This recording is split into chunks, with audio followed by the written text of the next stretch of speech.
कहीं ना कहीं संतों की कृपा है। आज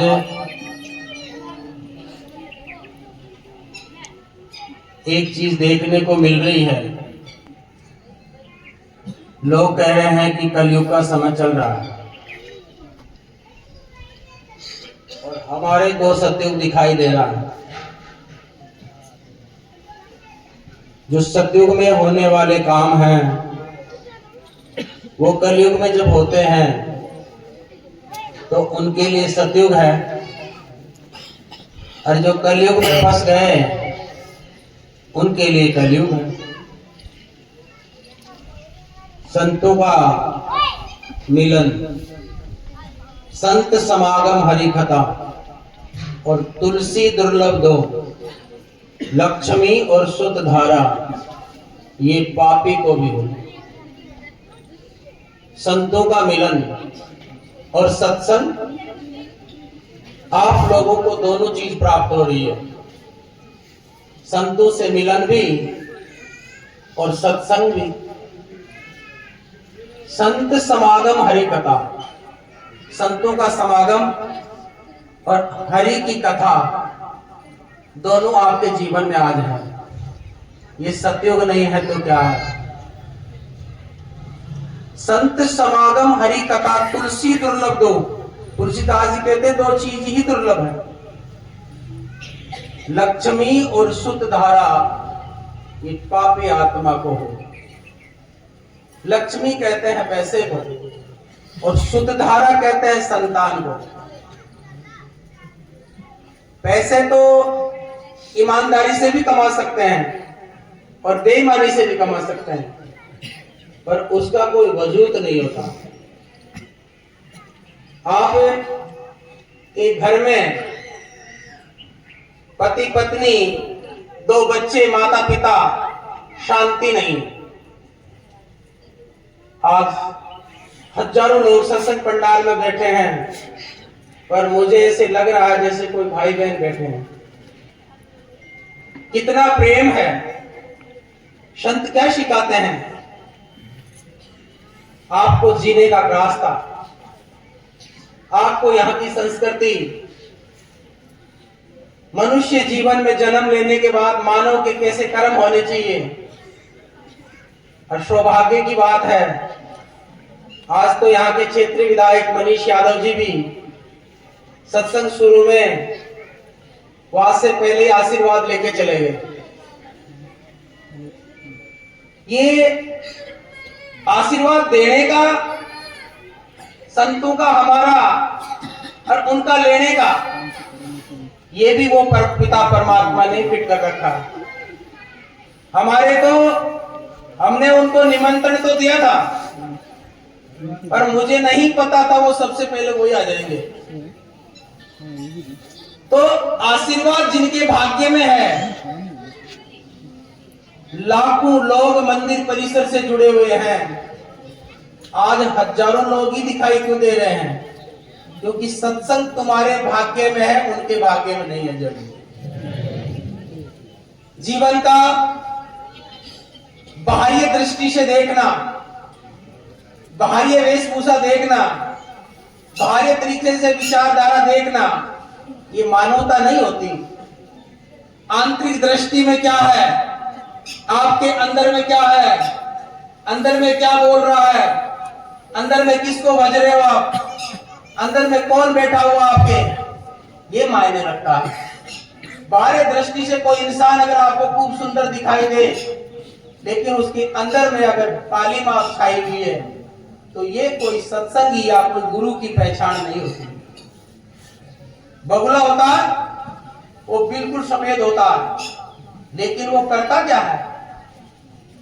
हंस जब धरती पर आता है तो गाता है, और जब शरीर छोड़ के जाता है तो भी गाता है। संत जब धरती पर आते हैं तो भी हंसते हैं, और जब शरीर छोड़ने का समय आता है तो भी हंसते हैं। क्यों? क्योंकि इस माया रूपी संसार को वो समझ चुके कि संसार हमारा नहीं है।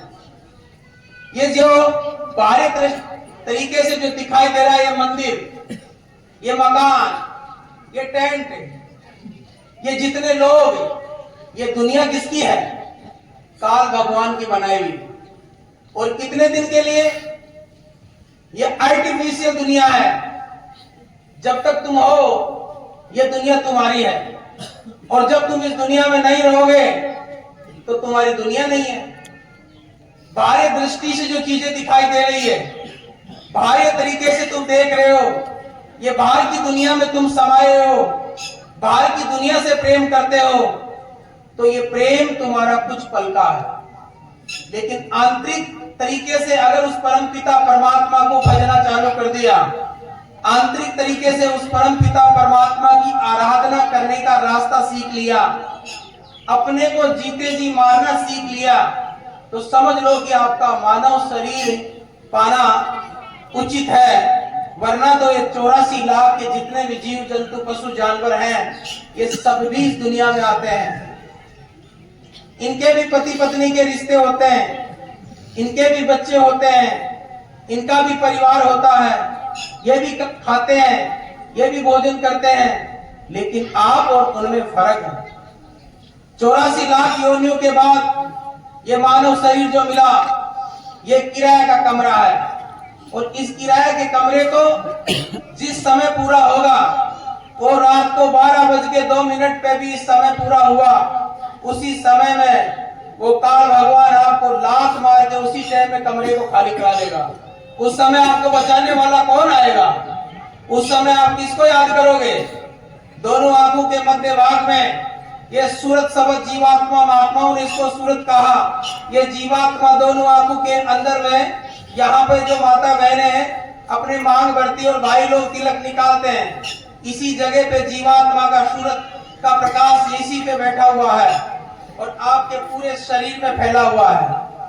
शरीर छोड़ने का समय जैसे आएगा तो यहाँ से आपकी जीवात्मा सूरज समेटेगी, और यहाँ से जीवात्मा चढ़ती चढ़ती ऊपर आकर के ये दोनों आंखों के मध्य भाग में 10वां द्वार, यहाँ पर सूरज शब्द जो बैठी है, ये जीवात्मा यहाँ बैठी है, और पूरे शरीर में 1 लाख बिच्छू डंक मारे उतना दर्द होगा मरते वक्त। उस टाइम में कौन आएगा?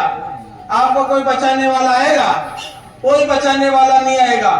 भाई, बंधु, परिवार, माँ बाप, रिश्तेदार, ये सब नाती पोती, जो संसार के जो स्वार्थ के रिश्ते बंधे हुए हैं, ये रिश्ते सिर्फ आपको जीते जी आपके साथ में हैं। जब समय छोड़ने का समय आएगा तो इनमें से कोई भी आपका शमशान तक जाएगा, लेकिन वापस अकेला आएगा, आपको छोड़ के आ जाएगा। ये बात आप जो सबको पता है, फिर सबको आपको पता है कि एक दिन इस संसार से मुझे जाना है, एक दिन इस संसार से मैं जाऊंगा, ये दुनिया मेरी नहीं है। फिर इस दुनिया से इतना प्रेम क्यों करते हो? ये दुनिया का जितना प्रेम बढ़ाओगे, उतना ही तुम्हारा प्रेम आपको दुख देगा। आप कोई पेड़ से प्रेम किया, आपका कर्म था कि पौधा लगा के उसमें पानी डालना, लेकिन वो पौधा जल गया तो रोना नहीं है, क्योंकि वो सब उस मालिक की कृपा है। यानी कर्म तो करना है, लेकिन कर्म करना है धर्म के अनुरूप, धर्म की परमिशन से। भारत के जितने भी रूल बने हुए हैं, नियम बने हुए हैं, यहाँ का संविधान बना हुआ है, संविधान जिसको परमिशन देता है उसी के अनुसार धर्म बनता है, और धर्म के अनुसार जो बने हुए कर्म है वो कर्म किया जाता है। लोग बात कहते हैं कि रामायण में लिखा कि कर्म प्रधान विश्व वैरागा, कि कर्म करने वाला ही पार होता है। लेकिन हम कहते हैं कि कर्म कौन सा करोगे? एक कर्म वो कसाई भी करता है जो बकरा काटने का काम करता है, और दूसरा कर्म करता है वो किसी भूखे को भोजन और प्यासे को पानी देता है। आपको कर्म करने की परमिशन कौन देता है? आपका धर्म परमिशन देता है। तो धर्म के अनुरूप जो किया गया कर्म है, वो कर्म आपको पार लगा सकता है। और वो कहाँ पे मिलेगा? अपने हिंदू धर्म के 6 शास्त्र, 18 पुराण, 4 वेद, ये बने हुए हैं। और ये किसने बनाए?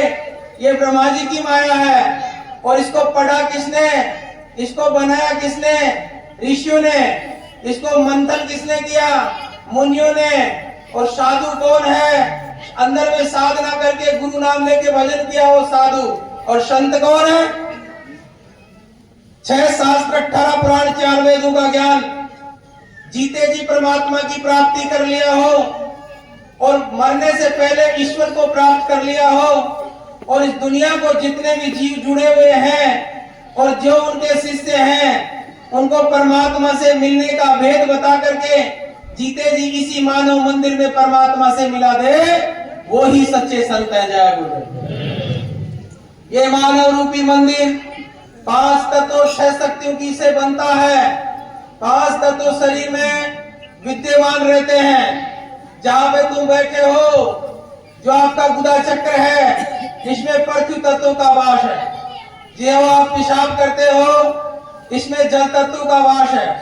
पेट में भोजन पकता है, जो जठराग्नि है भोजन पचाने का काम, इसमें अग्नि तत्व बैठा विद्यमान है। और सीने में जो श्वास लेते हो, इसमें वायु तत्व का वास है। और जो आपका ब्रेन है, इसके अंदर आकाश तत्व का वास है।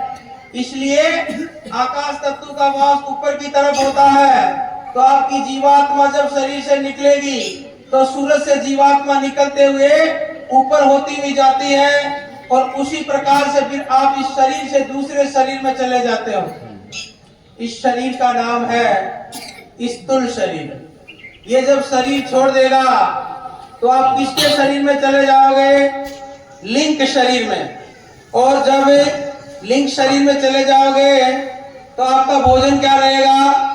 धूप और दीप। इस शरीर में कौन सा भोजन लगेगा? ये शरीर स्थूल शरीर है। स्थूल मतलब मिट्टी का शरीर, और मिट्टी पर पैदा होने वाली चीज आप खाते हो। मिट्टी पर पैदा होने वाली चीज, गाजर मूली सब्जी, ये सब, और दूध दही रोटी सब्जी, अन्न भगवान जो पैदा होता है जमीन पे होता है, इसी से शरीर का पोषण होता है।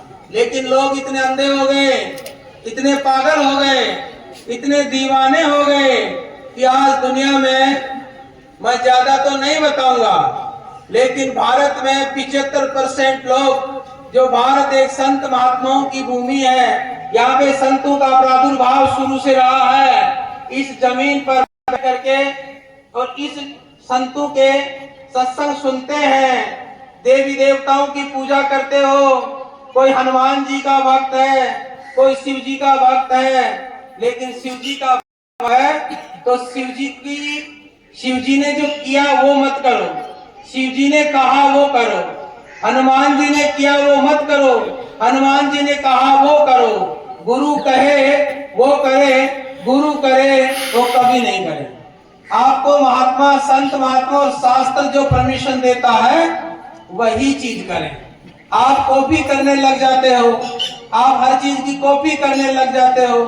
तो इसलिए कुत्ता, बिल्ली, शेर, भालू और जितने भी जीव जंतु जानवर, आप गाय को, भैंस को, बकरी को देखे होंगे और अपने दांत देखे होंगे। आपके दांत, हमारे दांत और कुत्ते के दांत में फर्क होता है।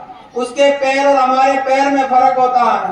पानी पीने का तरीका, मांसाहारी जितने भी जानवर हैं उनके पानी पीने का तरीका भी अलग होता है। वो जीभ से पानी पीते हो, और शाकाहारी है वो गिटक के पानी पीता है। जब गिटक के पानी पीता है तो वो शाकाहारी है, और वो जीभ से पानी पीता है तो मांसाहारी है। तो आप जितने भी सत्संग में बैठे हो, गलती मनुष्य शरीर से सबसे होती है। ये जरूरी नहीं है कि तुम्हारे से ही गलती होती है, गलती कोई भी कर दिया, लेकिन जब सत्संग में बैठ गए और ज्ञान हो गया और ज्ञान का रास्ता खुल गया, उसके बाद आपका शिव नेत्र खुल गया, उसके बाद में आप इस बात को समझ लो कि आपको फिर कोई गलती नहीं करनी है। ये जितने भी मूर्तियां बैठी है संत महात्मा, ये कोई जन्म लिए जब संत बने, उसके बाद में संस्कार प्रकट हुए, कुछ करणी कुछ धरणी कुछ पूर्वले पाप। आप इस बात को समझ जाइए कि संचित कर्म अलग होते हैं, प्रारब्ध अलग होते हैं, और क्रियात्मक कर्म अलग होते हैं। एक बच्चा किसी के घर में आज जन्मा है तो वो बच्चा अपंग जन्मा, इसको क्या कहा जाएगा? प्रारब्ध। और जो वो भोग रहा है जन्म से पहले का, उसको संचित कर्म कहा जाएगा। और अभी जो कर रहे हो तुम, आज बैठे हो, ये कौन है? ये क्रियात्मक कर्म है। आप जो अब आज कर रहे हो, आज यहाँ सत्संग में बैठे हो, इसको क्रियात्मक कर्म कहते हैं। हे नन्नारियो, ये क्रियात्मक कर्म आपका भविष्य का प्रारब्ध बनाएगा और वो प्रारब्ध आपको संचित कर्म में भोगना पड़ेगा। अब आप कहते हो कि आज मैं सत्संग में आया और सत्संग में बात विचारधारा बताया, इस पे आप आगे भविष्य में चलोगे तो आपका जीवन सुधार होगा। एक बच्चा स्कूल में जाता है, आज पढ़ाई करता है 7 महीने, परीक्षा लगती है मार्च में और रिजल्ट आता है जून में। अगर वो बच्चा आज स्कूल में गया तो आज रिजल्ट नहीं आता है, उसको 7 महीने तक पढ़ाई करना पड़ता है, फिर मार्च में परीक्षा लगती है और रिजल्ट में उसका रिजल्ट आता है जून में। अब आज सत्संग में आए हो तो आज ही लाभ मिल जाएगा क्या? आज सत्संग में आए हो सत्य गुरु से मिलने का, सत्संग ही बहाना है, ये दुनिया वाले क्या जाने, ओ मेरा रिश्ता पुराना है। रोम रोम कण कण में, रोम रोम कण कण में प्रभु तेरा ही सहारा है। ओ सतगुरु से मिलने का सत्संग ही बहाना है। ये दुनिया के चक्कर में मत रहना, ये दुनिया का रगड़ा झगड़ा है, ये दुनिया माया की छाया है, ये आपको नोच नोच के खा जाएंगे।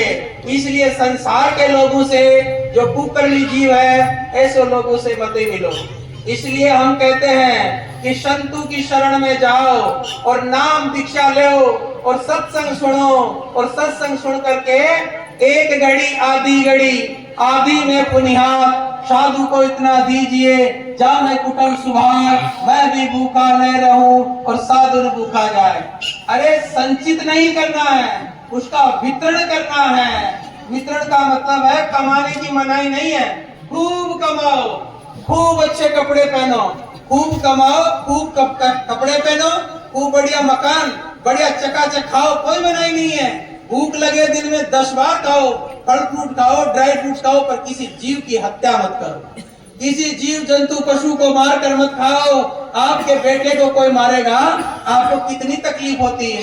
हे नन्नारियों, एक ब्लेड लेकर के एक बार अपने हाथ पे चला के देखना, खून निकलेगा, दर्द होगा। जब किसी मुर्गा मुर्गी को, किसी बकरे को खाओगे, कोई शास्त्र में लिखा हुआ नहीं है कि बकरे की बलि चढ़ाने से माता खुश होती है। स्वार्थ के लिए भगवान ये कहता है किसी को बलि चढ़ाओ, और भगवान को बलि चढ़ाओ और तुम चढ़ाओ।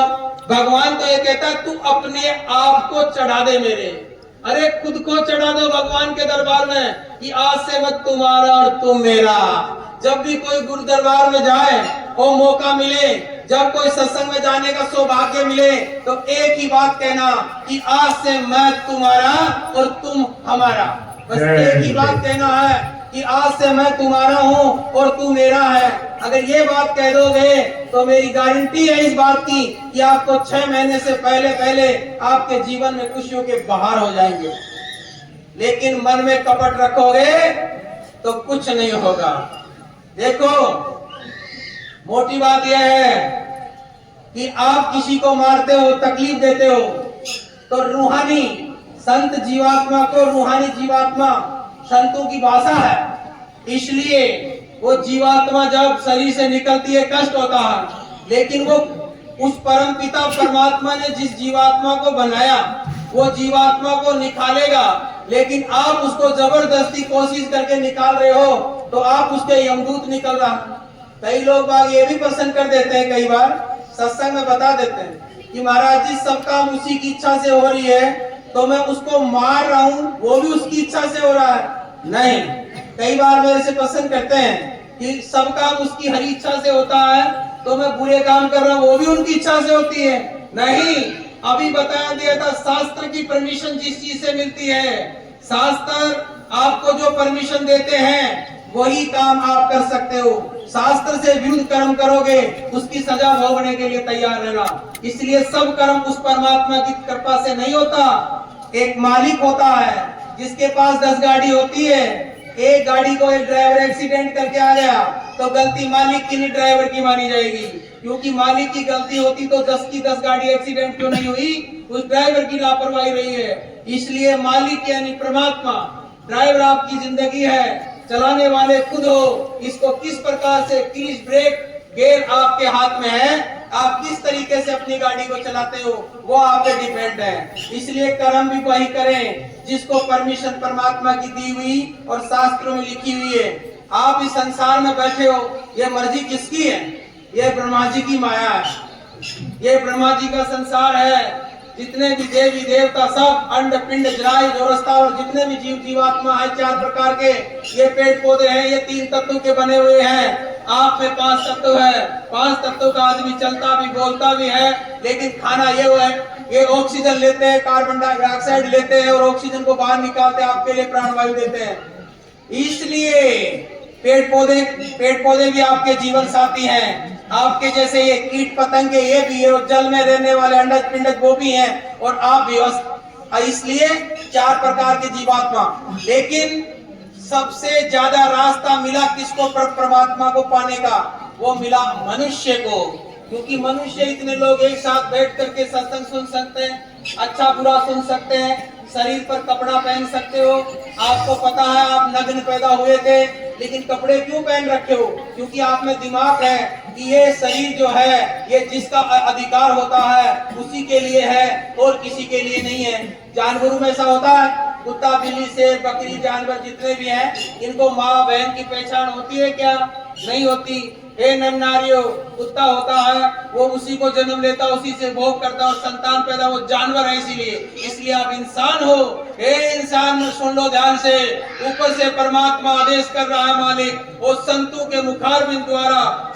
जब परमात्मा खुद इस दुनिया में आता है उससे पहले संतों को भेज देते हैं यहाँ। जैसे आप कोई थाने में केस करते हो तो एक पुलिस कांस्टेबल एक बार आपके घर पे आकर के आपकी रिकवरी करता कि किसका मामला क्या, और जब कोई समझ में नहीं बैठता है, कोई बड़ा मामला होता है, तो फिर थाने का पूरे पुलिस वाले एक साथ आ जाते हैं। अब इस बात को आप समझ लो कि आपको जैसे राम जी आए, श्री राम जगत में आए थे त्रेता युग में, उन्होंने एक नाम को लेके आया था राम। राम बोलने से दुनिया पार हो जाती थी। राम पत्थर पे लिख दिए राम तो श्री राम पत्थर तिर जाते थे। अब लिख के एक पत्थर श्री राम और पानी में डालो डूब जाएगा। क्यों? उस नाम की महिमा थी त्रेता युग में। त्रेता युग में परमिशन मिली हुई थी कि त्रेता युग में राम बोलने से पार हो जाओगे। लेकिन हनुमान जी जब उनकी शरण में आया तो उनको गुरु सूर्य भगवान को बनाना पड़ा था। राम जी तो भगवान ही मिल गए थे, फिर गुरु की क्या जरूरत थी उनको? लेकिन सूर्य भगवान को गुरु बनाना पड़ा।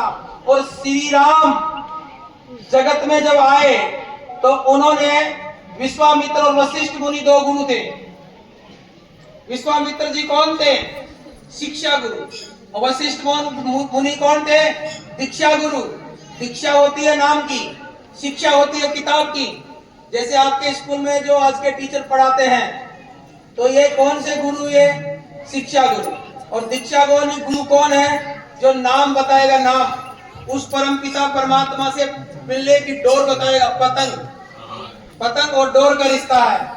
आपकी जीवात्मा उस परमात्मा से मिलती है तो पतंग कट जाती है, कई बार ऐसे काट देते हैं। अभी मकर संक्रांति आने वाली है, अब पतंग उड़ाते हो तो सतगुरु कहते हैं कि सतगुरु तुम पतंग बन के मैं तुम्हारी डोरी बन जाऊं। और डोरी कट जाए तो तुम कहीं बिखर जाओ। पत्ती टूटी डाल से और पवन भी उड़ाए, और अब के बिछड़े कब मिले और बहुत किया विश्राम। अब के बिछड़े कब मिले और बहुत किए विश्राम। अब ये पेड़ है, ये गुरु महाराज पेड़ है और इनके सब पत्ते और डाले बैठे हैं, और गुरु से जुड़े हुए डाले और पत्ते। इस बात को आप समझो, ये परम पिता परमात्मा निरंजन भगवान परम पिता परमात्मा, उसके 3 डाले ब्रह्मा विष्णु शिव। ये अच्छी तरह समझ लेना, ये ब्रह्मा सृष्टि की रचना करने का काम करते हैं, ये विष्णु भगवान उनका पालन करते हैं, और ये शिव जी है, उनका काम श्रृंगार का काम है। शिव जी का काम श्रृंगार का है, और ये शक्ति तुम्हारे अंदर विराजमान जो बोल रही है। और निरंजन भगवान के माता जी का नाम सतपुरुष भगवान और महाशक्ति क्या है। भगवान निरंजन के पिता का नाम, भगवान निरंजन के पिताजी का नाम सत्पुरुष भगवान है। उनके पिताजी का नाम अनामी महापुरुष है। अगम पुरुष अनामी महापुरुष और सस्कंड में सस्कंड पुरुष है। जो सस्कंड में बैठते हैं सत्पुरुष भगवान, और वहां से रुए बनती है जीवात्मा, वो नीचे उतरती है और वो सूरत जब जमीन पर आ जाती है तो वहां पे संत जब आते हैं, एक बूंद उस परमात्मा की जमीन पे पड़ती है और उस बूंद नाम संत का है, जो यहाँ से जीवात्माओं को सत्संग सुना करके उस परमात्मा का भेद बता करके निज धाम ले जाने का काम करता है। इस बात को आप समझ लो पक्की पक्की। इसलिए भगवान कृष्ण जी आए, तो कृष्ण जी ने क्या किया, एक नाम लेके आए। राम नाम जब काम नहीं किया, गोवर्धन को उठाया, तो उन्होंने एक नाम की रचना की। उस नाम का नाम क्या था, राधे कृष्णा। राधा, आधा आधा, राधा मीन्स आधा आधा। कृष्ण और राधा अलग नहीं, एक ही चीज है। उसको आप समझने की परिभाषा कुछ भी समझ सकते हो। आज के वक्ता अलग अलग बात बताते हैं, आज कथा करवाते हो, जगह जगह सब अपने अपने तरीके से बात बताते हैं, लेकिन बात कोई मोल होता है। बात का कोई मोल होता है। बात को समझने वाला किस तरीके से भी समझ सकता है। डेट का मतलब मरना भी होता है, डेट मतलब आज की तारीख भी होती है, मोम यानी माँ भी होती है, मोम मतलब मरी मच्छी भी होती है। इंटेंस समझना जिसको आ गया, तरीका समझ में आ गया।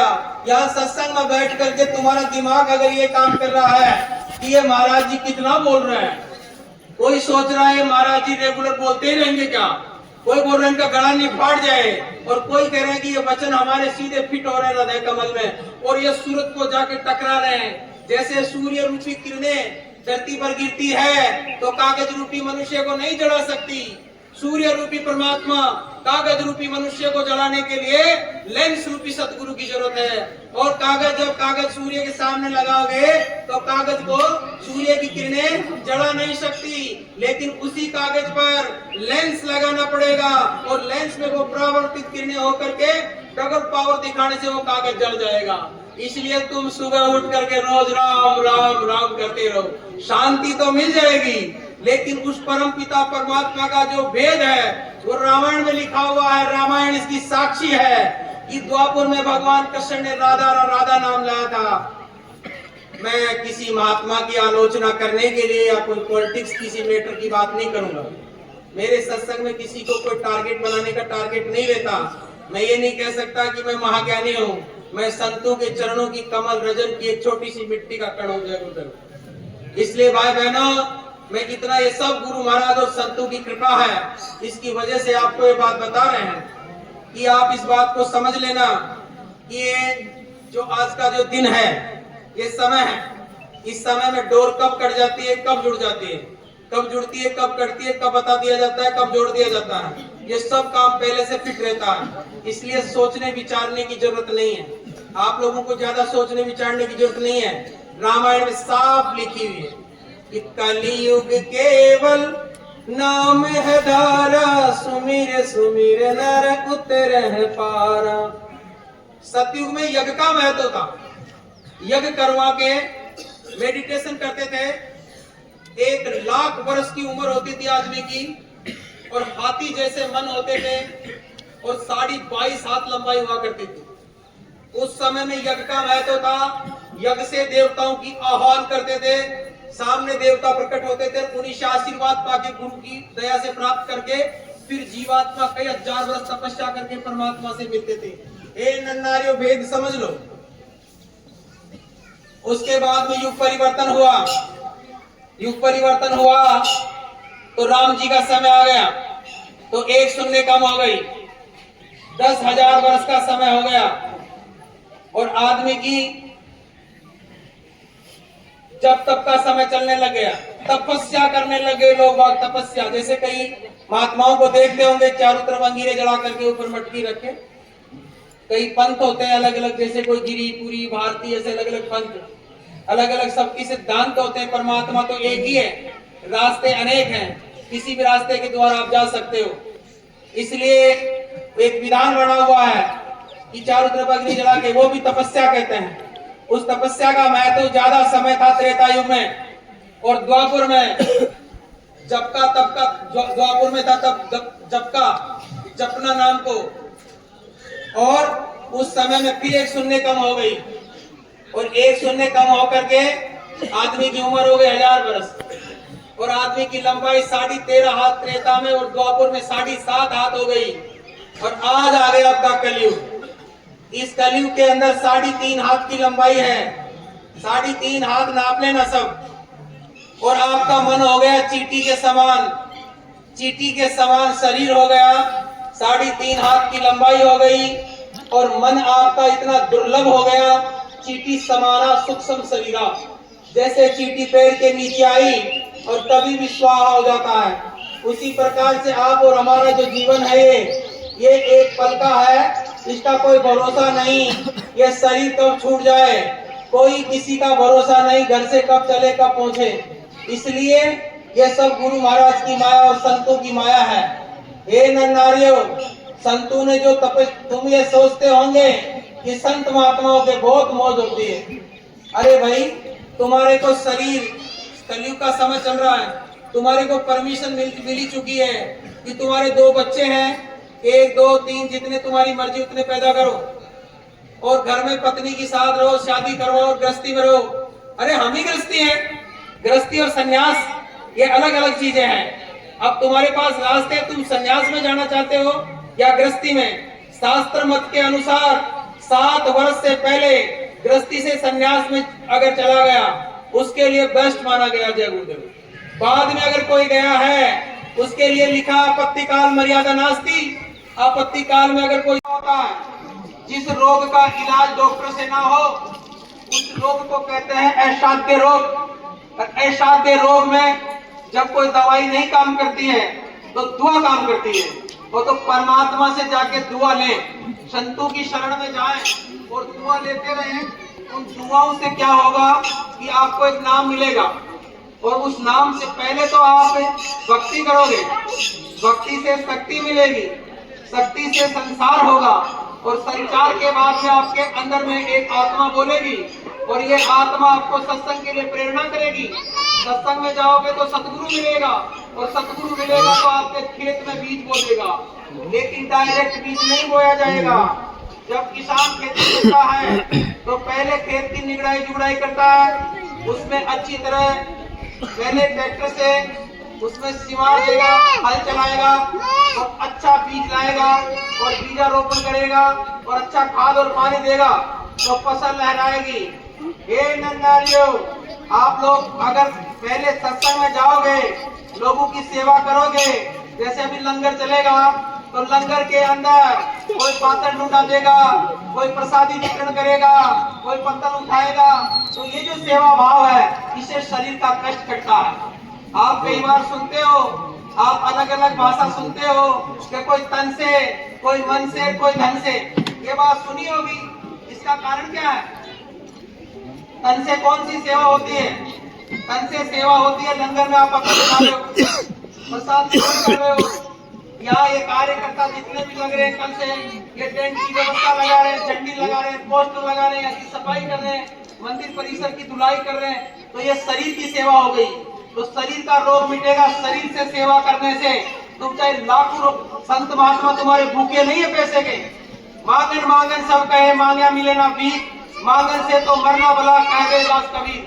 वो तुम्हारी सफाई करते हैं, तुम्हारे घर में, तुम्हारे दिमाग में, तुम्हारे रूह में जो गंद भरी हुई है उसको उगाने के लिए तुम्हारे घर पे पहुंच जाते हैं, और वहां जाकर के जो तुमने बेईमानी से आया हुआ धन है उसको धो देते हैं। जैसे धोबी धोए घाट पे कपड़ा जो होता है, इसको मैं रोज पहनता रहूंगा, तो फिर लास्ट में इसमें साबुन सोडा लगा के सफाई करेंगे तो ये इसका एक बिल्कुल साफ कंचन जैसी हो जाएगी। अब ये नहीं है, साफ दिख रही है, इसको रोज पहनूंगा कचरा चढ़ जाएगा। एक मैला है शरीर के ऊपर जो मैल चढ़ जाता है कर्मों का, इसको काटने का जो विधान है वो सत्संग का है। इसलिए सत्संग में जाने से कर्मों का कर्जा कटेगा, बाकी दुनिया की कोई खोज भी नहीं है। सिकंदर का यहीं पर रह गया, मरते दम तक लुकमान भी यूं ही कह गया। ये घड़ी हरगिज न खाली जाएगी। जब तेरी डोली निकाली जाएगी, जब तेरी डोली निकाली जाएगी, बिन मूरत के ही उठा ली जाएगी। होगा जब परलोक में तेरा हिसाब, होगा जब परलोक में तेरा हिसाब, कैसे मुकरोगे बता दो हे जनाब। होगा जब परलोक में तेरा हिसाब, होगा जब परलोक में तेरा हिसाब, कैसे मुकरोगे बता दो हे जनाब। छोड़ के संसार जब तू जाएगा। अब ये प्रार्थना बोल रहे थे हमारे सत्संगी भाई बहन, तो सत्संग की प्रार्थना को सुन के हमारे दिल में, हृदय में करुणा पैदा हुई। थोड़ी देर बाद एक माइक में आवाज आ रही थी, एक सत्संगी बोल रहा था कि सतगुरु को रिझाने के लिए प्रार्थना जरूरी है, तो तुम मंदिर में प्रसाद क्यों चढ़ाते हो? दुनिया को भोग लगाता हूँ। भगवान क्या कह रहे हैं? दुनिया को भोग लगाता हूँ, मेरे क्या भोग चढ़ाता है। दुनिया को खुशबू देता हूँ, मेरे क्या फूल चढ़ाता है। भगवान कह रहा है मेरे चढ़ाने की जरूरत नहीं है। माँ बाप पूरी जिंदगी अपने को देते हैं। माँ बाप मीन्स देवता, गुरु। पर बूढ़े जब माँ बाप हो जाते हैं तो बच्चे माँ बाप की सेवा करते हैं।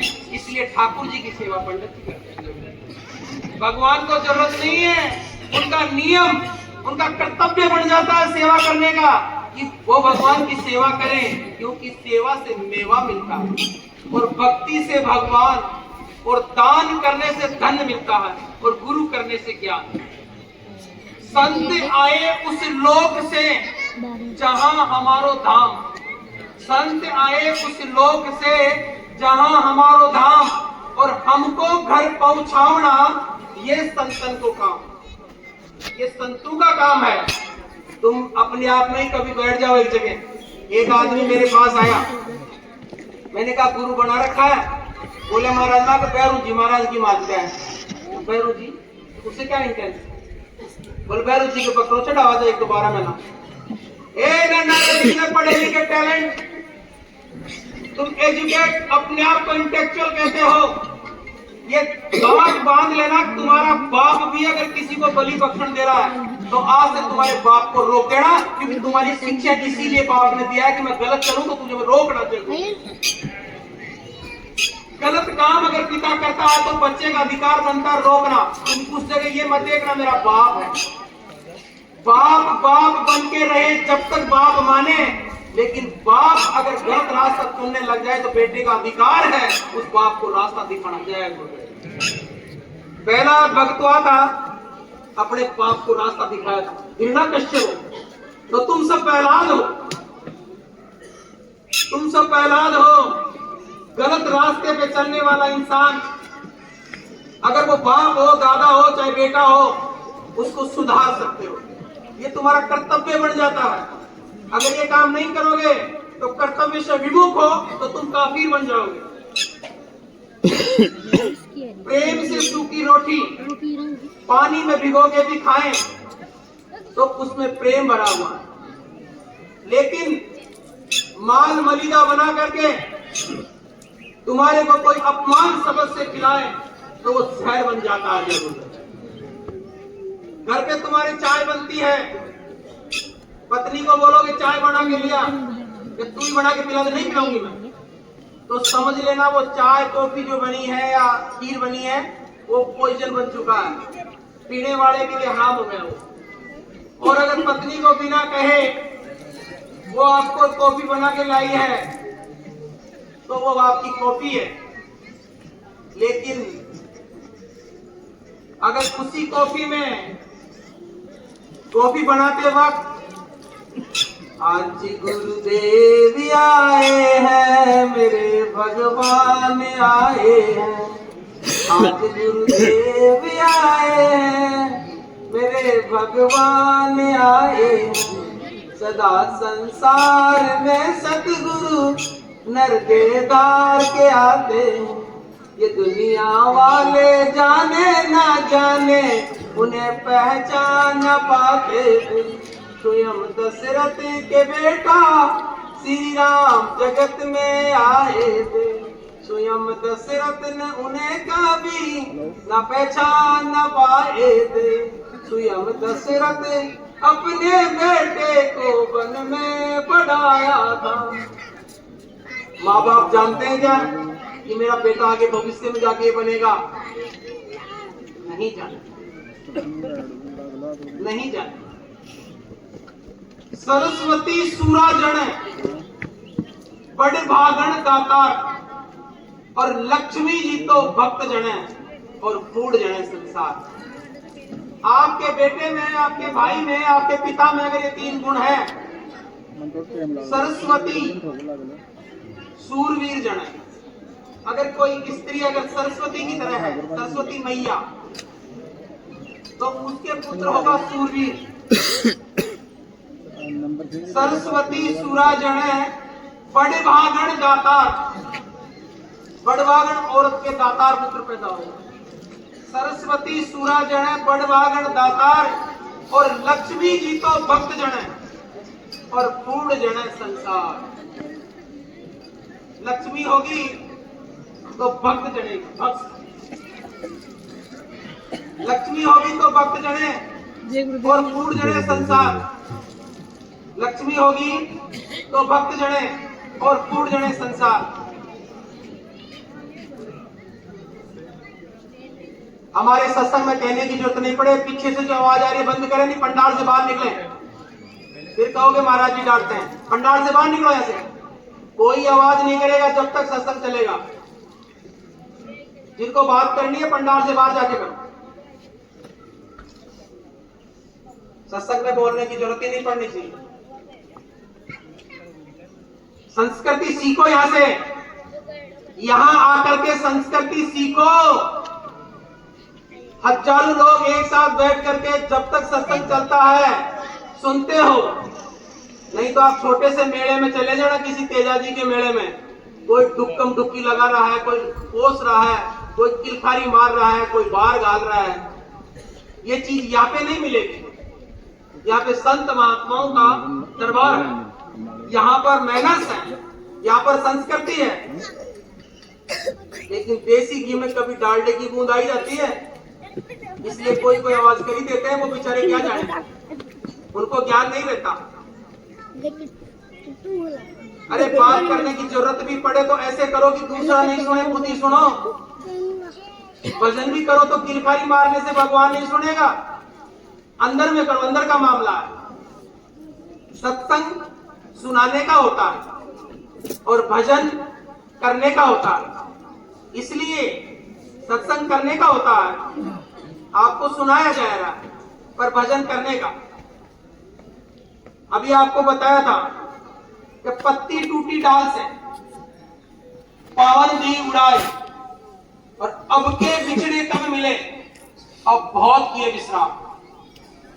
ये पत्ते किसी पेड़ के लिए नहीं बोले जा रहे हैं, ये आप पत्ते हो। आज आप इतने एक साथ एक पेड़ के इतने पत्ते हो, अभी 2 घंटे बाद तुम कहीं बिखर जाओगे। ऐसे ही तुम्हारी जिंदगी है। तुम्हारा पिता है, उसके 4 पुत्र हैं, जन्म लिया, बड़े हुए, शादी विवाह हुआ, पोता पोती होंगे, घर परिवार चलेगा, और एक दिन इस संसार से तुम चले जाओगे। तुम्हारा भाई कहाँ रहेगा, तुम कहाँ रहोगे? हे नन्नारियो, अड़ियल घोड़ी पड़ियल बैल, अड़ियल घोड़ी पड़ियल बैल, और मरो करक्षा नाग। घोड़ी घर में अड़ियल रखोगे तो तुम्हारे को शांति कैसे मिल सकती है? तुम्हारे किस काम की है वो? बैल हड़ में चलाओगे, वो जमीन पे गिर जाएगा, वो किस काम का है? अड़ियल घोड़ी पड़ियल बैल, मरो करक्षा नाग। स्त्री जब पति बाहर से कमा के आ रहा है और पत्नी घर में पति को देख करके सो जाती है, खाना बना के खुद चलता है। पुत्र जब पिता का नाक कटवा दे और पुत्री बड़ी सभा में पिता को अपमानित करवा दे, ब्राह्मण वो मर जाए जो अपने हाथ से दारू पिलाए, इतने लोग मर जाए तो उनके लिए दुख प्रकट मत किया करो जरूर, इतने लोगों के लिए दुख प्रकट मत करें। राजा वो मर जाए अपनी ही जनता को दुखी करता हो, उनका ध्यान नहीं रखता पर शोषण करता हो, इतने लोग मर जाए तो कोई खास बात नहीं। हाथ जोड़ के मेरी विनय है, आज आपको यहां से एक प्रण लेके जाना है। इसी सत्संग मंच पर इन्हीं गुरु महाराज के दरबार हनुमान दादा का मंदिर है, इस मंदिर के सामने और ये संत बेटे हैं इनके सामने, आप में कोई भी अगर अवगुण है तो आज से प्रण करना है कि जीवन में मैं दारू नहीं पीऊंगा, मैं अंडा नहीं खाऊंगा, मैं मीट नहीं खाऊंगा।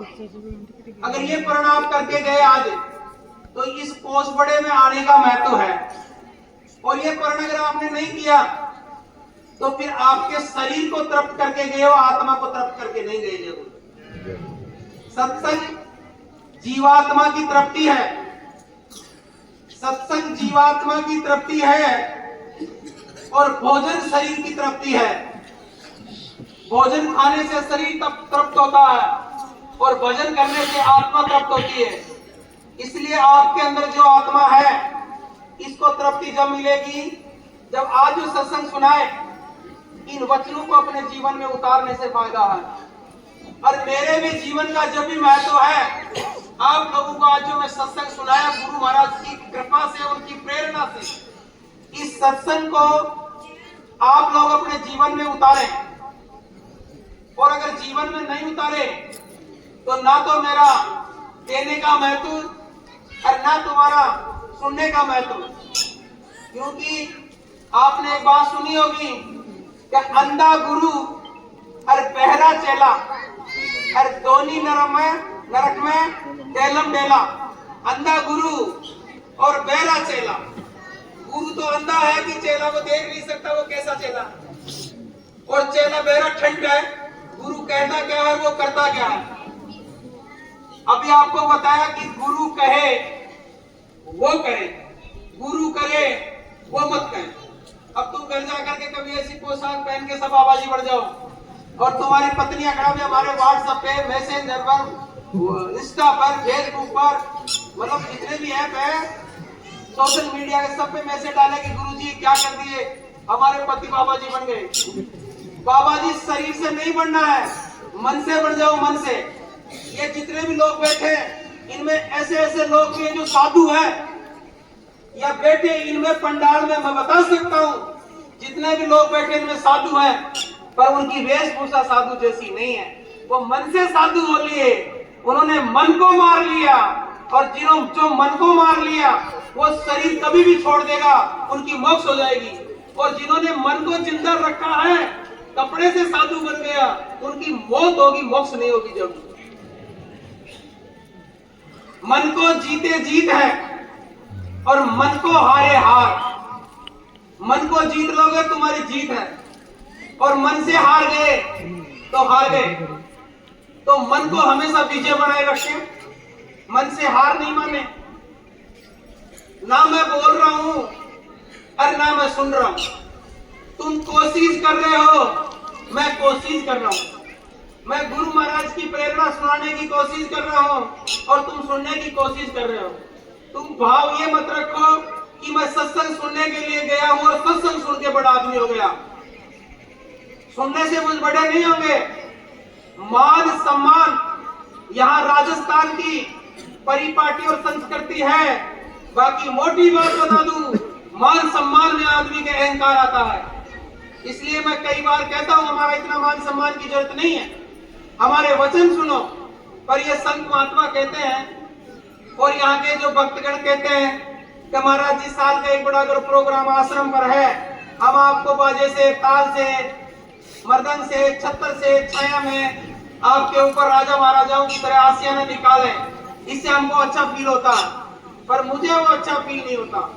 मुझे अच्छा फील होता तुम्हारी सेवा करने में, संतों के चरणों में शीश झुकाने में, मेरे गुरु के चरणों में बारंबार नमन करने में। मुझे वो नहीं चाहिए कि राजा की तरह जिंदगी जीऊं। मुझे वो चाहिए कि मैं एक फकीर बन के रहूं। लक्ष्मी माता को तुम दिन रात प्रण करते हो, मैं लक्ष्मी माता को आह्वान करता हूं कि मुझे धन नहीं दे, मुझे बुद्धि दे। बुद्धि, मुझे धन नहीं, मुझे बुद्धि चाहिए। मुझे एक गिलान का आसन, एक इधर एक इधर, एक बोरी का टाट मिल जाए और ये 2 कपड़े मिल जाए। अब जीवन में कोई ज्यादा शौक बचे नहीं और ना मेरी कोई अच्छी इच्छा। मेरी इच्छा है एक कपड़ा नीचे और एक ऊपर, ये 2 कपड़े मिल जाए, एक आसन, और किसी में भजन करके निष्काम उस परमात्मा की प्राप्ति करें। ये किराए का कमरा, इसका क्या पता कब भरोसा चले जाए। इसलिए जो मालिक ने दिया वो आपके पास पर्याप्त है। उस पर्याप्त से आपको सेवा करनी है, सादगी करनी है, संत महात्माओं के दर्शन और दीदार करने हैं, अच्छे बुरे सबकी सुननी है, छोटे बड़े सबको साथ लेके चलना है। आज इस मेरे मैसेज को आप मान लेना।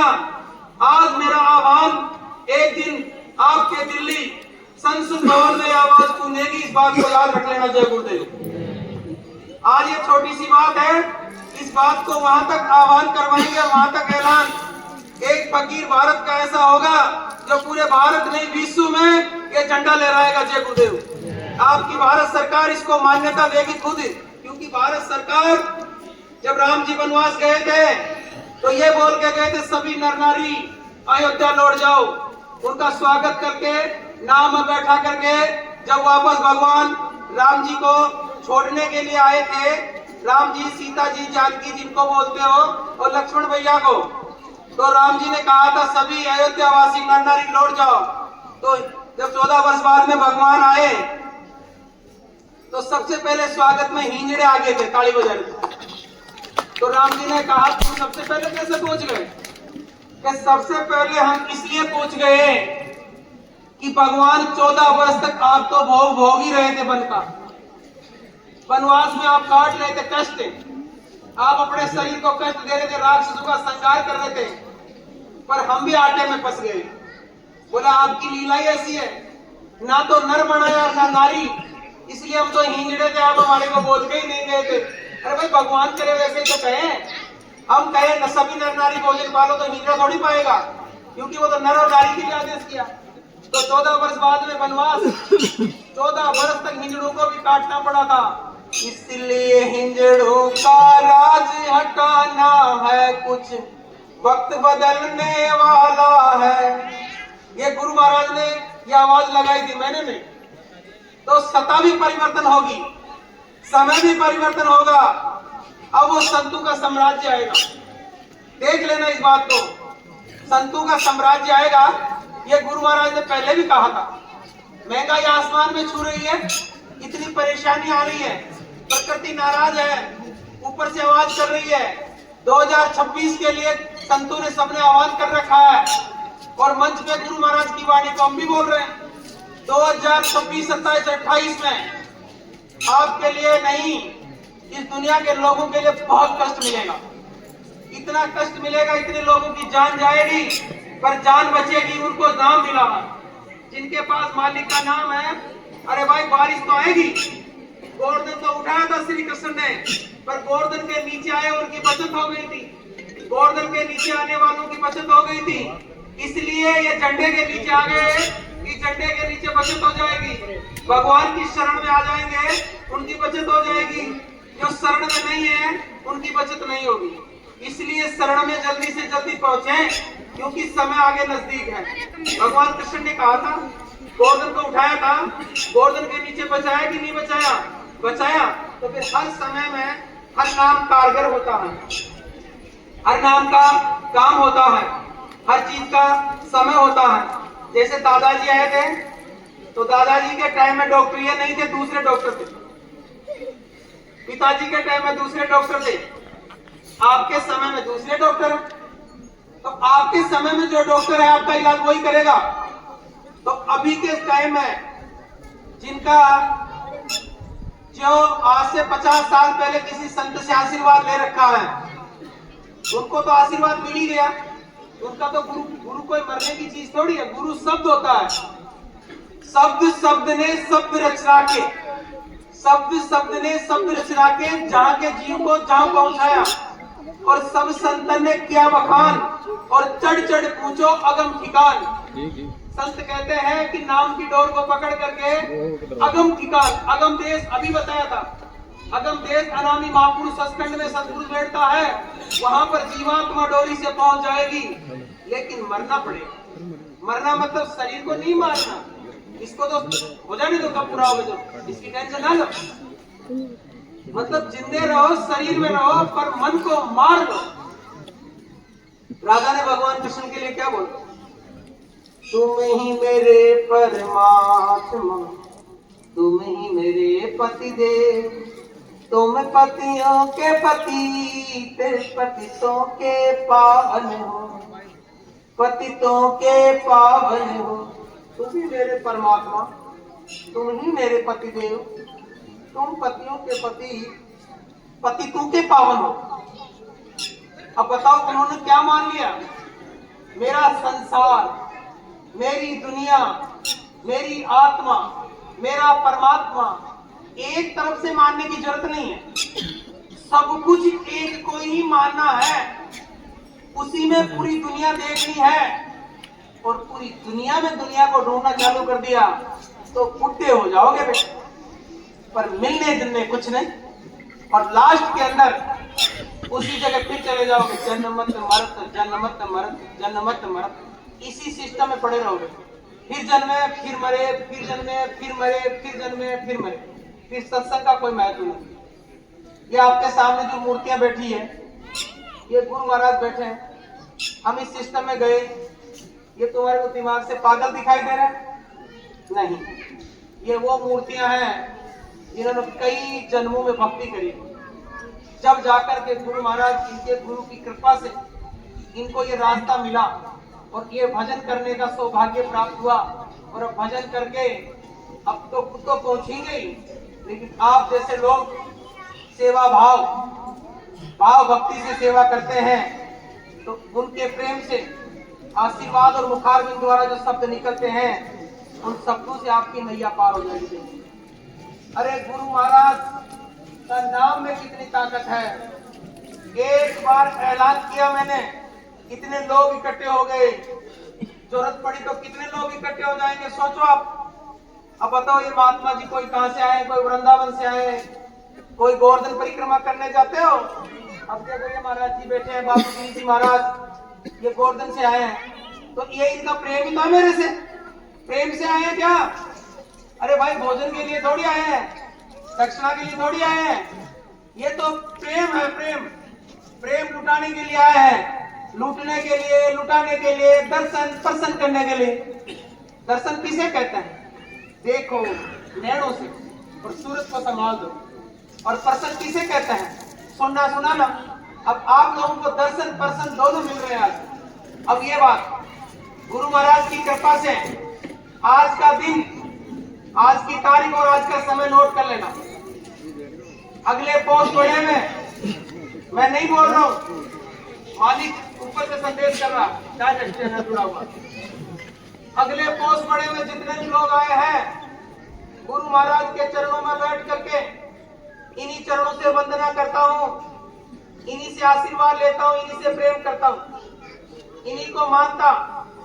और आप जितने भी लोग आए हुए हो पंडाल में, सभी लोगों से मेरी हाथ जोड़ के गुजारिश, सभी लोगों से मेरा प्रेम और स्नेह, इन सभी लोगों से प्रेम और स्नेह सभी के सामने मैं कहता हूं। और मेरे दरबार में बजरंग बली का मंदिर है, इस बजरंग बाबा से अरदास करता हूं कि आप अगली बार पोस्ट बड़े में आओ तो आप जितने भी लोग आए हुए हो, सभी लोगों को गुरु महाराज ऐसा सामर्थ्य बनाए, ऐसा सामर्थ्य दे आपके अंदर कि अगली बार आओ तो आप परिवार सहित आए, खुश होकर के आए, और जो सपना लेके आए वो सपना साकार होते आए। जय गुरुदेव। हे नन्नारियों, आपके जीवन का सबसे बड़ा उद्गार जो है वो ये है सत्संग। सत्संग में जो प्रेमी जन आए हैं, ये सत्संग आज के जीवन का, आज का सत्संग राजस्थान के एक उत्तर दिशा में जयपुर जिले में तहसील चौमू अमरपुरे गांव में ये आश्रम जो है, इस आश्रम पर आज आप आए हो और भविष्य में जब आओगे 1 साल बाद में, तो गुरु महाराज की कृपा, संतों की कृपा, हनुमान जी महाराज की कृपा और मेरे पे तो बड़े बुजुर्ग सबका आशीर्वाद, आज मेरे मुंह से गुरु महाराज की कृपा से बोल रहे सब कि 1 साल बाद में आओगे, कोई दरबार में खाली नहीं आओगे, सबकी झोली भर के आएगी। जय गुरुदेव। ये आशीर्वाद और मन्नत आपकी पूरी जरूर करेंगे। क्यों? क्योंकि ये आशीर्वाद गुरु महाराज दे रहे हैं, हमारा इसमें कोई लेना देना नहीं, ना ही कोई विचारधारा। इसलिए आप लोगों को 3-4 चीज मैं मोटी मोटी बता रहा हूँ। सत्संग का समय थोड़ा कम मिला और दूर दराज से लोग जाएंगे तो ज्यादा बड़ा सत्संग नहीं देंगे, क्योंकि वो झांकी लेकर के कोई आए हैं कानूता गांव से, तो ये थोड़ा सा 20-1 मिनट लेट करवा दिए। और फिर विधायक साहब तो सही समय पे आ गए थे, लेकिन टाइम थोड़ा लगता ही है उनका इंतजार से, तो फिर सत्संग में बैठने की बात सुनाई नहीं होती, तो वो बोलती है कि महाराज जी थोड़ी देर लेट ही बैठना। इसलिए 10-20 मिनट हर साल से लेट ही बैठा हूँ। और सबसे ज्यादा जितने भी सत्संग की बैठे पीछे पीछे, इनका तो काम ही नहीं निमटता है। इनका टाइम दिया हुआ सबको 12 बजे का, और ये आते हैं 1 बजे। 1 बजे इसलिए आते हैं भाई सत्संग सुनाए, बाद में चल चले। अरे भाई आज के दिन सत्संग सुनने आना चाहिए, तो पहले आके बैठना चाहिए आप लोगों को। लेट हो ही जाते हैं महाराज जी। देखो कोई लेट नहीं होता है, ये झूठी बकवास चीजें है, मैं नहीं मानता इन चीजों को।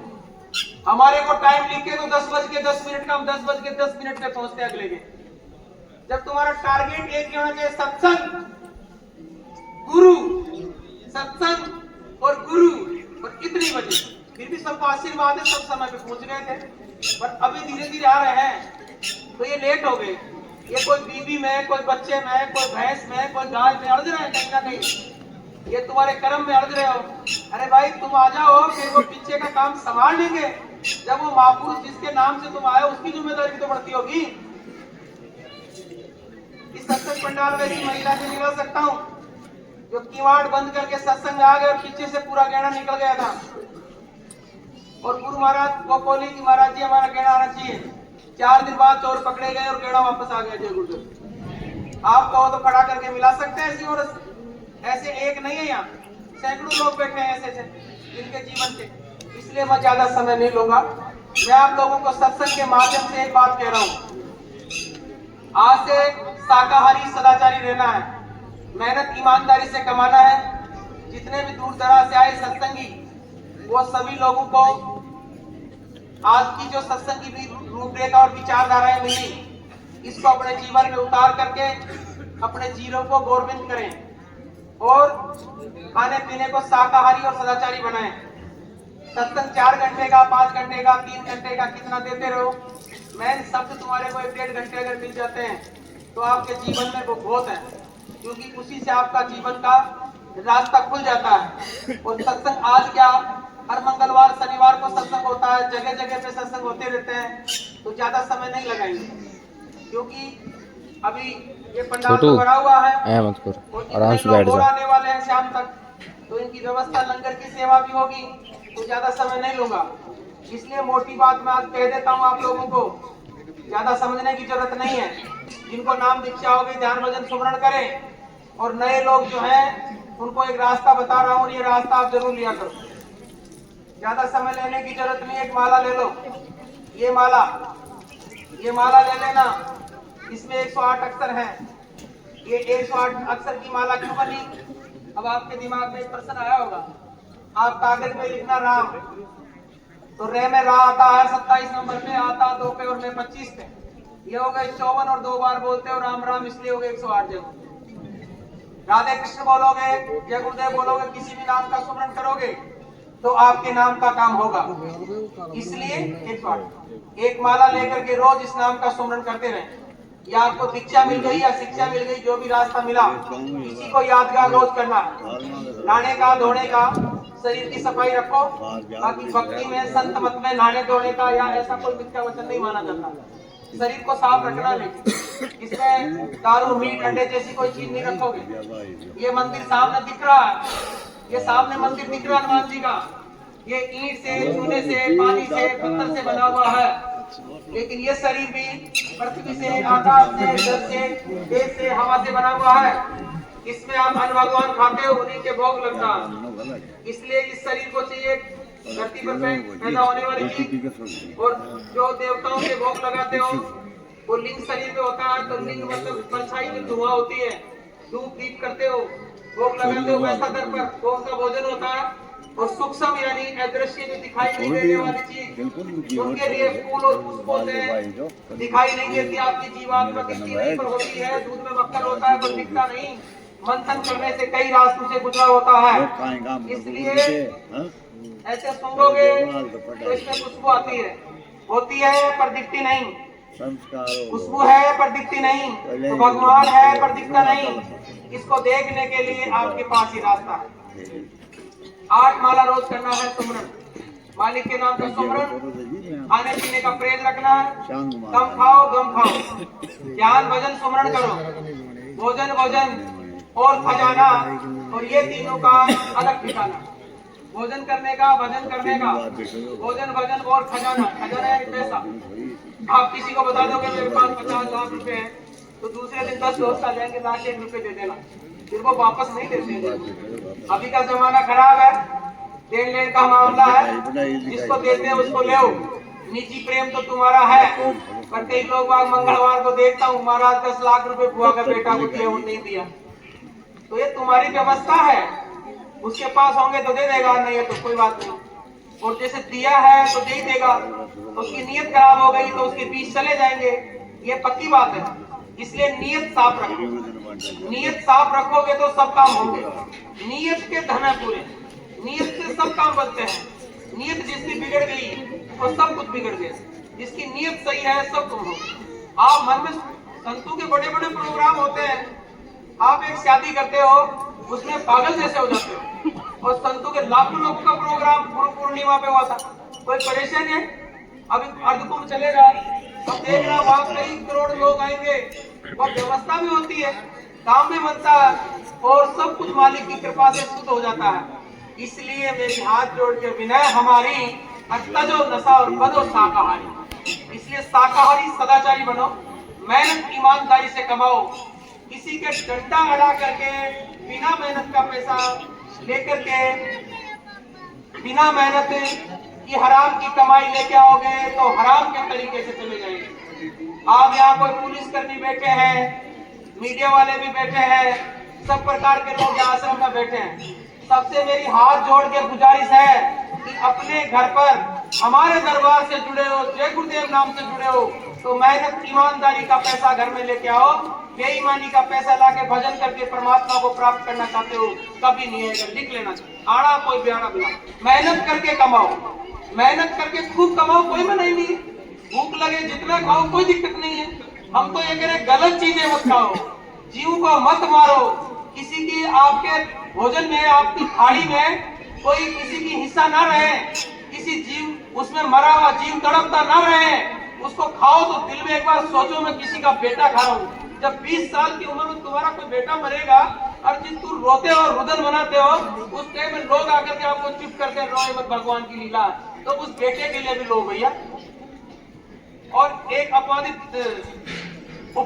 चीज और मिली है मेरे को। कई लोग कहते हैं महाराज जी मेरे लड़की हो गई, लड़का नहीं हुआ। ये अपवाद है परिवारों में। मैं साफ सिद्धांत की बात करता हूं। लड़के लड़की का आपके जीवन में कोई महत्व नहीं है, जय गुरुदेव। लड़के लड़की का कोई महत्व नहीं है, जय गुरुदेव। ये मैं वचन देता हूं। और किसी भी 6 शास्त्र 18 पुराण 4 वेदों में कहीं भी एक मिल जाए कि लड़के के बिना मोक्ष नहीं होती है, तो मैं ये दरबार लगाना छोड़ दूंगा। जब गरुड़ पुराण में भी साफ लिखा है कि एक 5 भाई में एक बच्चे के बच्चे हैं तो वो सब भाइयों के पिंडदान करा सकता है। जय गुरुदेव। परिवार भी परिवार होता है, इसलिए परिवार में जन्म लेने से परिवार नहीं है, हाथ पकड़ के परिवार से परिवार बनो।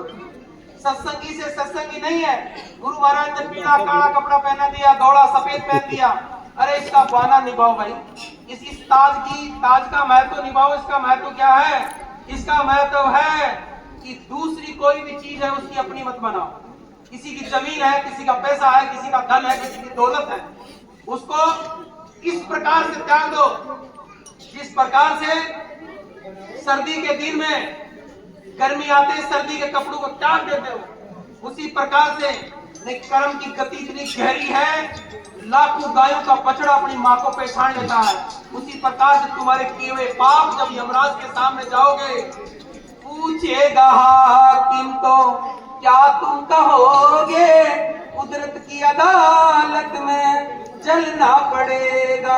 जब वो कुदरत की अदालत में जलोगे ना, और जब वो कड़ावा चलेगा गरम, और जब तुम्हारे को सुइया लेके आएगा ना वो लाल आंख काली मूंछ वाला, और जब 7-8 फीट का आदमी, और जब तुम्हारे को वो सताएगा परेशान करेगा, तो उसके में तकलीफ आएगी, फिर सोचोगे मैंने गलत काम कर दिया।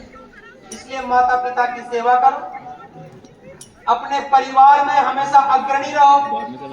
अपने परिवार में कोई भी मांगलिक काम हो तो परिवार में आगे रहो। आप समर्थ हो तो परिवार में हमेशा सेवा भाव से आगे रहो। परिवार में मूल बिंदु बन के रहो।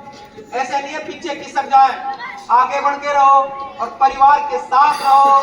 और घर परिवार में पति पत्नी माँ बाप परिवार के साथ रह के अपने जीवन को सुख शांति से चलाओ। जरूर आज के मेरे सत्संग में यही संदेश है कि आपको मेहनत ईमानदारी से भी चल लोगे तो आपका जीवन सुधर जाएगा।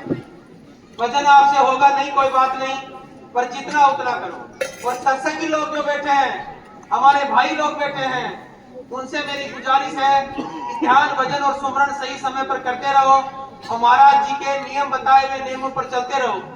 मैं तो एक छोटा सा गुरु महाराज की समुद्र की एक बूंद हूँ, और ये बूंद जो जीवात्मा है, ये परमात्मा रूपी किरण की एक चिंगारी है। और ये चिंगारी धीरे धीरे आकर के उस परम पिता परमात्मा की शता, जो परम पिता परमात्मा का समुद्र है, इस समुद्र की एक बूंद आकर के यहाँ गिर गई। और इस बूंद की चिंगारी में चारों तरफ में गुरु महाराज मेरे द्वारा फैला रहे हैं। ये आप परमात्मा की रूहानी जीवात्मा सूरत जिसको कहते हैं, ये सूरत में जय गुरु महाराज कहा गए बका पहचान लो इस फकीर को, तो पहचाने ना। इसलिए अपनी आभारी आंखों को बंद करके चरम आंखों से अंदर की आंख से थोड़ा थोड़ा पहचानने की कोशिश करो। समझ में आ जाएगा, एक बार नहीं, दूसरी बार, तीसरी बार। तो पत्नी को पत्नी मानोगे तो पत्नी रह जाएगी, चंडाल मानोगे तो चंडाल बन जाएगी, और उसी को लक्ष्मी मानोगे तो लक्ष्मी बन जाएगी। तो किस रूप में अपनी धर्म पत्नी को देखते हो, उसी रूप में वो बन जाएगी। अब तुम्हारे पति को तुम किस भाव से देखते हो तो वो बन जाएगा। इसलिए आज के संदेश में आप लोगों को व्यवहारिक आध्यात्मिक बात जो सत्संग आपको मिला, और व्यवहारिक बातें संसार की जो बात मिली, सभी बातों को समझ करके अपने जीवन को उद्गार बढ़ाएं, अपने जीवन को समृद्ध बढ़ाएं। और किसी से डरने की जरूरत नहीं है। जय गुरुदेव। किसी को डरने की जरूरत नहीं है। आज के नवीन बच्चों को मेरा संदेश है, जिनकी उम्र 25 वर्ष से कम है, फेसबुक, इंस्टाग्राम, टेलीग्राम, किसी भी वीडियो या सोशल मीडिया की दृष्टि से बहुत जगह से बच्चे फंस जाते हैं। ऐसे कॉल आते हैं और उस कॉल में फंस करके सत्संगी बच्चे जीवन खराब करते हैं। हाथ जोड़ के विनय है कि जो बच्चे पढ़ाई करते हैं उनको दिमाग में एक ही चीज रखो कि एजुकेशन इज लाइफ, शिक्षा मेरा जीवन है और इसी से मैं पार हूंगा। अरे आप क्या समझते हो, दरबार हजारों देख लिया, कोई तुम सा तो दरबार नहीं। मैंने देव हजारों देखे हैं, गुरुदेव तुम्हारा क्या कहना, दरबार में सच्चे सतगुरु के दुख दर्द मिटाए जाते हैं। दुनिया के सताए लोग यहाँ सीने से लगाए जाते हैं। यह महफिल है मस्तानों की, हर शख्स यहाँ पर मतवाला, भर भर के जाम इबादत के यहाँ सबको पिलाया जाता है। दुनिया वालों क्यों डरते हो इस दर पर शीश झुकाने में, हे नादानू यह वह दर है, सर भेंट चढ़ाए जाते हैं। इल्जाम लगाने वालों ने इल्जाम लगाए लाखों, मगर तेरी शौक समझ करके हम अपना सिर पे उठाए जाते हैं। जिन प्यारों पर दुनिया वालों ओ काश इनायत सतगुरु की, संदेश उन्हीं का आता है और उन्हीं को बुलाया जाता है। तुम ना हमारे को यह सत्संग देने के लिए ना बैठाए, ना तुमको हम बुलाए। हे बरसने वाले, तू इस इतना बरस कि वो आने वाला आ ना सके, और उसको आने के बाद कितना बरसना कि वो आने वाला जा ना सके। जग आ तो गए, पर सत्संग की लहरें आपको इतना मनमोहित कर देगी कि सत्संग में उठने का आपका मन नहीं करेगा। हार नहीं मानना जिंदगी से। तूफान में लाश के घर नहीं बनते, रोने से बिगड़े मुकद्दर नहीं बनते। जीतना चाहते हो दुनिया के, हौसले बुलंद रखो। एक हार से कोई फकीर नहीं होता और एक जीत से कोई सिकंदर नहीं होता। जरूर इसलिए रेफुदू की जिंदगी हम जिया नहीं करते, दूसरे के जान को लूट कर हम पिया नहीं करते। मोहब्बत है सतगुरु से आके इजहार करें, महात्मा किसी का पीछा किया नहीं करते। जब इसलिए गुरु महाराज के वचनों के साथ आज मेरे सत्संग वचनों को विराम देने का टाइम हो गया, क्योंकि बहुत जनता आ गई, बहुत दूर दराज जाना है। इसलिए संदेश तो बड़ा सुनाना था, पर अब इस वचन को ज्यादा बड़ा नहीं करके इतना दे देता हूं। गुरु महाराज से इतनी प्रार्थना करूंगा कि आज जितने भी लोग बैठे हैं, मंगलवार के सत्संग के दिन कहा था कि अब की बार सत्संग में जब सत्संग से उठेंगे तो पंडाल में बैठने की जगह नहीं मिलेगी। अब आप देख सकते हो, मंगलवार के सत्संग में बोला था कि नहीं बोला था? बोला था तो ऊपर हाथ करो, बोला तो देख लो पंडाल पूरा भर गया और बहुत सारे लोग सत्संग का आनंद मकान के पीछे गाड़ी पार्किंग में भी ले रहे हैं, गुटखा खा रहे हैं, कोई जर्दा खा रहे हैं। अब वो सोच रहे होंगे महाराज जी को कैसे पता पड़ गया। अरे भाई मेरी आवाज से ज्यादा उनकी तालियों की आवाज आ रही है, तुम तो यही समझो। इसलिए सत्संग किसी के बाप की जागीर नहीं है जो इस पंडाल में बैठ के सुन सकता है। इसमें वो तुम्हारे पुण्य कर्म, अगर तुम्हारे पुण्य कर्म का भार तुम्हारे अकाउंट में है तो तुम जमा पूंजी को क्रेडिट से डेबिट करवा सकते हो। अगर तुम्हारे खाते में पैसे नहीं है तो एटीएम लगाओगे, जीरो बैलेंस बताएगा। जब बैलेंस तुम्हारा खाता पूरा भरा है तो इस पंडाल में बैठ जाओगे। तुम क्या समझते हो गुरु दरबार के अंदर कोई भी आ जाएगा? किसी की जागीर नहीं, एंट्री नहीं हो सकती। ये तो जिसके भाग्य में संतों के धोने में लट लगा हुआ है वो लोग यहाँ पे पहुंचे हैं। बाकी किसी की जागीर नहीं है, ये किसी के बाप दादा की जागीर नहीं, ये गुरु का संतों का दरबार है। यहाँ पर मेरी कोई औकात न तुम्हारी औकात, बुलाने वाले मालिक और आने वाला भी मालिक है। तुम्हारे सब के अंदर मुझे भगवान, तुम्हारे सब में भगवान दिखाई दे रहा है। लोग भाई भाई को मार रहा है, बाप बेटे को काट रहा, और मुझे तुम में भगवान दिखाई दे रहा है। अब तुमको थोड़ा समझा देता हूँ। सत्संग को थोड़ा सा टाइम झांकी वाले ले लिए मेरा 15 मिनट, इसलिए वो झांकी लेट आई ना, इसलिए। पर मैं थोड़ा सा बता देता हूँ।